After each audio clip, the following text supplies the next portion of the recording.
यंत्रमाग उद्योगातील सर्व कामगारांना दिवाळीपूर्वी बोनस देण्यात यावा अशी मागणी महाराष्ट्र कामगार सेनेच्या वतीने करण्यात आली। त्याचबरोबर C2 कामगार संघटनेकडूनही यंत्रमाग कामगारांना दिवाळीपूर्वी बोनस देण्यात यावा अशी मागणी करण्यात आली। त्या आधारे सहाय्यक कामगार आयुक्त कार्यालयात झालेल्या संयुक्त बैठकीत यंत्रमाग उद्योगातील सर्व कामगारांना कायद्यानुसार 8.33% बोनस देण्यात यावा अशी सूचना सहाय्यक कामगार आयुक्त येलगुंडे यांनी केल्याची माहिती महाराष्ट्र कामगार सेनेचे प्रदेशाध्यक्ष विष्णू कारंपुरे महाराज यांनी प्रसिद्धी पत्रकाद्वारे दिली आहे। जय महाराष्ट्र।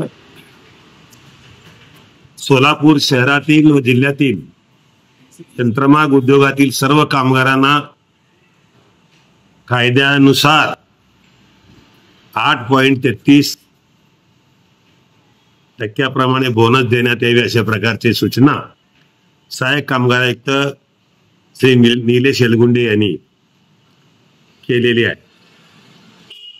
त्याची पार्श्वभूमी अशी आहे की सोलापूर शहरातील यंत्रमाग उद्योगात काम करणाऱ्या मग तो यंत्रमाग कामगार पासून कांडी मशीनवाला, लेशिंगवाला, वाइंडिंग मशीन बाई, साफसफाई करणारा, जॉबर असो, टावेल साफ करणारा, टावेल चेकिंग करणारा, मुनीम, या सर्वांना दिवाळीपूर्वी बोनस मिळावे अशा प्रकारची मागणी महाराष्ट्र कामगार सेनेच्या वतीने करण्यात आली। एका निवेदनाद्वारे केल्यानंतर इतर कामगार संघटना त्यापैकी प्रामुख्याने C2 कामगार संघटनांनी देखील या ठिकाणी मागणी केली। या आधारे सहाय्यक कामगार आयुक्तांनी 13 ऑक्टोबरला त्यांच्या दालनात त्यांच्या अध्यक्षतेखाली बैठक बोलवली। यंत्रमागधारक संघाचे पदाधिकारी त्याचबरोबर कामगार संघटनेचे पदाधिकारी प्रतिनिधी यांची बैठक बोलवली। या बैठकीमध्ये यंत्रमागधारक संघाने नेहमीप्रमाणे आडमुठे धोरण घेतलेलं आहे किंवा कामगाराला काय आम्ही देऊ शकत नाही, आमचे धंदेच बंद पडले, आम्हालाच म्हणजे धंदा कसा चालवावा समजत नाही, अशा प्रकारची भूमिका नेहमीप्रमाणे घेतली। कामगार संघटना आणि कामगार प्रतिनिधींनी एका नेहमीप्रमाणे विनंती केली की कामगाराच्या पदरात काय तर पाडा, कामगारांना काय तर द्या, परंतु अशा प्रकारच्या कुठलीही सूचना त्यांनी ऐकता एकच त्यांनी आर्ग्युमेंट करत होते की आम्हाला परवडत नाही, आम्ही बोनस देऊ शकत नाही किंवा एकदा दिवाळीपूर्वीच आम्ही देऊ शकत नाही, वेगवेगळ्या माध्यमातून वेगवेगळ्या सणाला वेगवेगळ्या वेळेला देणार आहोत अशा प्रकारची भूमिका घेतल्यावर कामगार संघटनांनी निदान C2 संघटनेने 12% तरी द्या आणि कामगार सेनेने निदान 10% तरी द्या अशा प्रकारची मागणी केली असता सहाय्यक कामगार आयुक्त श्री येलगुंडे साहेबांनी कोणी किती टक्के मागितले त्याच्यापेक्षा कायद्यानुसार 8.33 यंत्रमाग उद्योगातील कामगारांना बोनस दिवाळीपूर्वी द्या अशा प्रकारची सूचना केलेली आहे।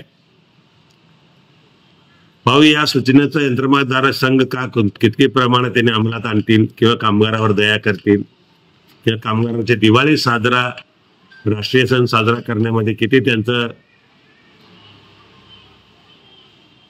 दया कामगारावर आहे हे पाहण्याची वेळ आलेली आहे। आणि या बैठकीमध्ये जे साधक बाधक चर्चा झाला त्या चर्चेमध्ये शेवटचा अंतिम निर्णय म्हणून सहाय्यक कामगारांनी तो निर्णय दिलेला आहे। या बैठकीस यंत्रमागधारक संघाचे अध्यक्ष पेंटोबा गड्डम साहेब, त्याचबरोबर त्यांचे पदाधिकारी नारायण आडकी, त्याचबरोबर महाराष्ट्र कामगार सेनेचे विष्णू कारंपुरी महाराज, सोहेल शेख, श्रीनिवास बोगा, पप्पू शेख, गुरुनाथ कोळी आणि C2 संघटनेचे नेता श्री कोंगारी साहेब, व्यंकटेश कोंगारी साहेब, शेख आणि त्यांचे इतर पदाधिकारी किंवा त्यांचे यंत्रमाग उद्योगात काम करणारे प्रतिनिधी उपस्थित होते। आणि कामगारांना आमची सुद्धा विनंती आहे, आपल्या बरोबर आपल्या कुटुंबामध्ये सहभागी असणारे आपल्या सोबती नेहमी काम करणारे यंत्रमाग कामगारांना तुम्ही दिवाळीपूर्वी बोनस द्या अशी प्रकारची मागणी करत असताना निदान सहाय्यक कामगार आयुक्तांची तरी आपण सूचना ऐकावी अशी आमची कळकळीची विनंती आहे. जे मालक लोक 8.33 बोनस देत नाहीत अशा कारखान्यातील कामगारांनी महाराष्ट्र कामगार सेना कार्यालय येथे संपर्क साधावा. त्यांना आम्ही बोनस मिळवून देण्याचा प्रयत्न करू. जय हिंद, जय महाराष्ट्र.